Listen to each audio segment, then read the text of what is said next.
Iya, minasan, welcome back again with Mr. K di sini. Jumpa lagi di pembahasan One Piece. Angkatan laut yang berkhianat dari tugasnya. Semisal mendengar kalimat tadi, siapa yang ada di pikiran kita?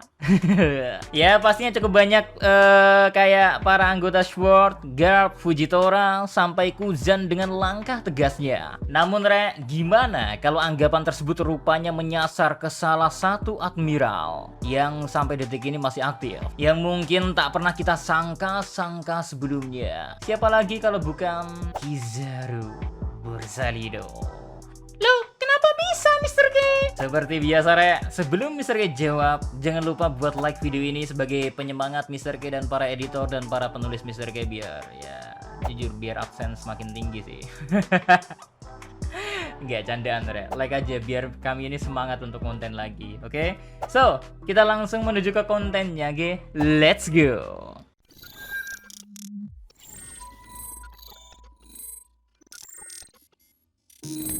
Prinsip keadilan Kizaru.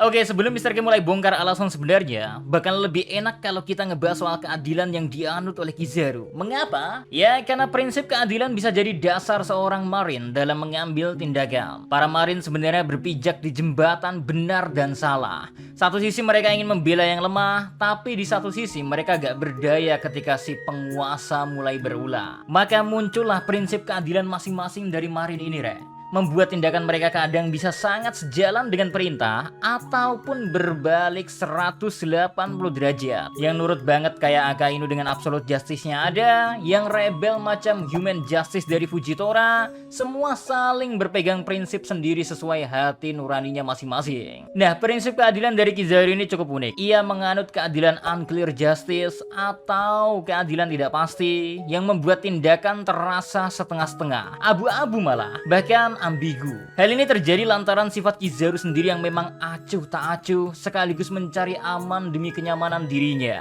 Alhasil, segala tindakan Kizaru lebih sekedar itu merupakan tanggung jawabnya sebagai bawahan demi memuaskan atasan dan mendapat imbalan dari itu semua. Perihal dampak yang diterima orang lain terlepas itu salah atau benar, Kizaru tak pernah mau ambil pusing. Kalau kita sederhanakan ya, Kizaru di era Gen Z ini mungkin bakal dibilang budak korporat.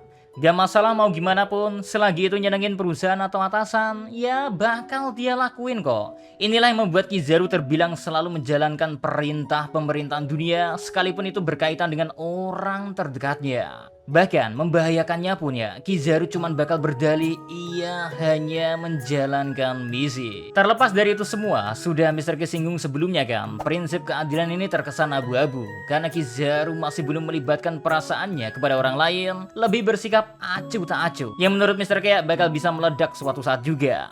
Sama seperti halnya Kuzan yang kemudian memutuskan mending keluar dari marin daripada harus nurut di bawah Akainu, sebab prinsip keduanya sangatlah berbeda.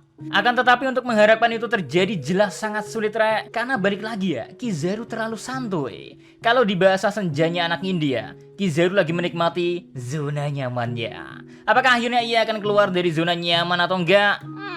Semua kembali pada situasi dan Kizaru itu sendiri.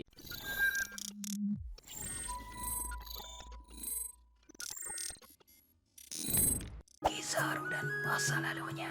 Nah, sekarang kita baru masuk ke sosok Kizaru. Sebagai salah satu admiral yang cukup mengancam sejak Sabaody Island, kayaknya banyak meyakini bahwa Kizaru pada dasarnya antagonis yang cukup nyebelin. Terlebih kekuatan Pika-Pika Nomi darinya yang merepotkan serta terbukti membuat Luffy harus bertarung sangat sengit. Namun gimana pun, Kizaru sebenarnya tetap manusia biasa yang masih punya perasaan, terlebih ke mereka yang udah dia kenal dekat. Selain SHP Crew dan anggota CP0, persekutuan Vegapunk seperti Sentomaru sampai ke ayah, anak, Kuma, dan Body. Gokil hubungan sama Kizaru. Terus gimana hubungan Kizaru dengan mereka? Mulai dari Vegapunk Kizaru sudah cukup lama menjadi pengawas. Ia memang ditunjuk secara khusus sebagai marin yang hampir selalu ada di sisi Dr. Vegapunk. Bahkan sampai memberi pesan dari atasan semua itu dipercayakan ke Kizaru. Ini membuka interaksi yang lebih dalam antara Kizaru dengan yang lainnya.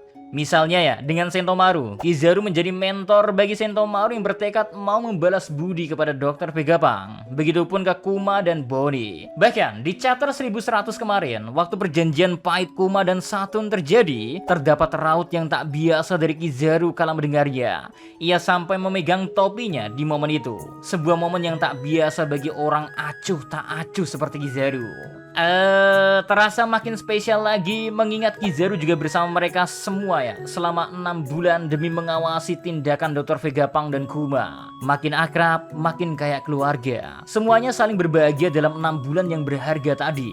Makan bersama hingga menari bersama. Mana yang ditarikan adalah tarian nikah pula. Wah, makin emosional kan? Makanya ketika ditekan keadaan harus menghadapi mereka satu persatu, Kizaru selalu bergumam, dia sama sekali gak senang semisal harus melukai orang-orang yang ia kenal baik. Sekali lagi ya, Kizaru gak bisa berbuat apa-apa akan hal tersebut karena atas nama misi. Melawan Sentomaru, melawan Bonnie, sampai melukai Dr. Vegapunk, udah pasti itu sangat bergejolak di hati Kizaru mungkin, Rek.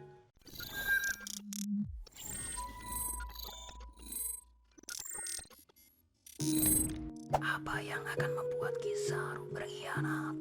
Ya, kalau ditanya apa yang akan membuat Kizaru berujung berkhianat, rasanya sangat sulit. Namanya budak korporat, Kizaru menjelma menjadi sosok admiral yang royal kepada pemerintahan dunia. Ia sampai meminta maaf atas kegagalannya menangani Yonko Luffy membuat Saturn harus turun tangan. Walaupun berat hati, ujung-ujungnya ia memberi serangan telak kepada siapapun yang menghalanginya, Rek. Makanya agak sulit nih membaca arah pergerakan Kizaru. Ini bukan soal siapa yang jahat dan baik lagi bagi Kizaru, tapi soal posisi teraman yang menguntungkan Kizaru. Untuk keadaan saat ini sih masih jelas ya, Kizaru gak berkutik kepada pihak yang lebih tinggi, alias si Saturn. Tapi sebenarnya Kizaru udah mulai mengambil tindakan sendiri, Rek, yang menurut Misteri pribadi terasa agak janggal. Di chapter 504, kalau laporan masuk bahwa Mugiwara mengajar Tenryubito, Kizaru lebih dulu menawarkan diri, baru kemudian pergi. Nah, di chapter 1069, tidak begitu. Tanpa minta izin ya, Kizaru mendengar Vegapunk bersekutu dengan Mugiwara, main pergi sampai Akainu terkejut dan mengirim perintah agar Kizaru jangan sampai bertarung dengan Luffy.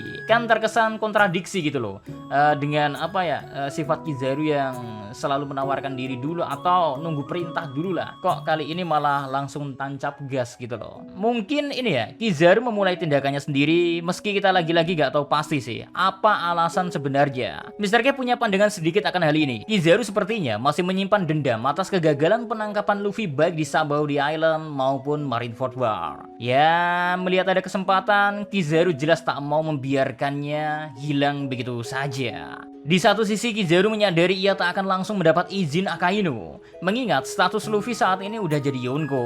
Serta Marin sangat berhati-hati kalau bicara soal penyerangan Yonko. Nah, gak pengen kelamaan, Kizaru langsung tancap gas. Bahkan Mr. K tadinya pengen berpendapat Kizaru punya motif lain seperti ingin memastikan Dr. Vegapunk kabur atau semacamnya lah. Tapi nyatanya Kizaru tetap ngasih serangan telak. So, dari awal ya seenggaknya sampai sekarang Kizaru memang masih Kizaru yang kita kenal. Namun berdasarkan tindakan yang melebihi izin Akainu, menurutku ya membuat kita sadar akan ada saatnya Kizaru mengambil keputusannya sendiri. Alias dia gak mau lah diperalat lagi atau taat sama perintah yang gak sesuai dengan hati nuraninya. Nah, pertanyaan menarik muncul. Apa yang membuat Kizaru bisa berubah pikiran? Ini cukup jadi PR sih. Dan Misteri sendiri meyakini ya, butuh alasan kuat bagi Kizaru untuk benar-benar tak lagi mau memihak pemerintahan dunia. Entah apapun itu ya, yang penting membuat Kizaru berpikir ia sudah tak perlu nurut. Misalkan aja ya, Kizaru melakukan tarian nikah di masa lalu, bukankah tak menutup kemungkinan Kizaru juga mendapatkan kisah nikah dari Kuma. Apalagi sampai joget-joget loh. Kan agak unik, misalkan baru pertama kalinya ngelihat Kizaru joget loh. Ya, kecuali Kizaru versi dunia nyata ya. Misalkan kabar bahwa Luffy memakan Weiblis Hito-Hitonomi model nikah terungkap, bisa jadi Kizaru mulai berubah haluan karena sosok yang hebat di dunia ini telah muncul di hadapannya. Memang sih masih jadi rahasia perihal buah iblis Luffy ini. Cuman Gorosei yang tahu ya, krunya sendiri pun bingung soal kekuatan Luffy. Ya, berharap aja ya Saturn lidahnya kepleset atau gimana lah hingga akhirnya membongkar rahasia nikah atau Joy Boy era sekarang yang telah terlahir. Itu kan bagus ya, win-win solution lah. Karena banyak juga para fans One Piece yang masih katakanlah kebingungan kenapa nikah ini harus hadir, apalagi hadirnya spesifik ke Luffy. Iya nggak?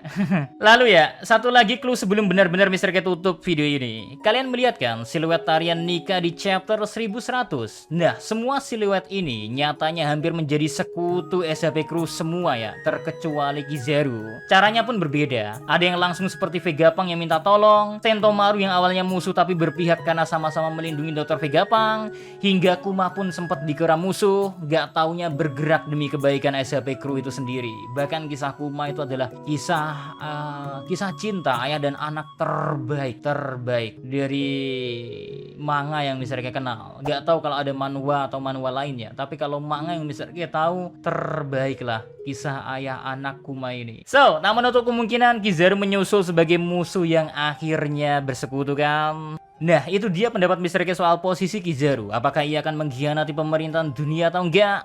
Gimana? Coret-coret aja di kolom komentar ya. Pasti Mr. K lihat kok. So, see you next time. Adios, si Karamelos. Stay safe everyone. Salam Animania.